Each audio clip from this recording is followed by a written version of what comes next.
Toľko to psov je u nás v dedine. V tejto ulici Dubiny. Majitelia si púšťajú psov a nič sa nedeje. Ohrozujú občanov. Treba taký odchyt. Toto je smečka. Vidíte to tu? No pozrime sa. Toľko to psov celú noc, celý deň a nič sa nedeje.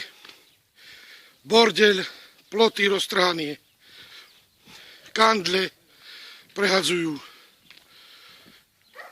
Tak neviem.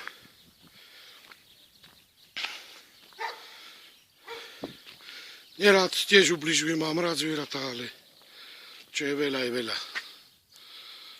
Koniec.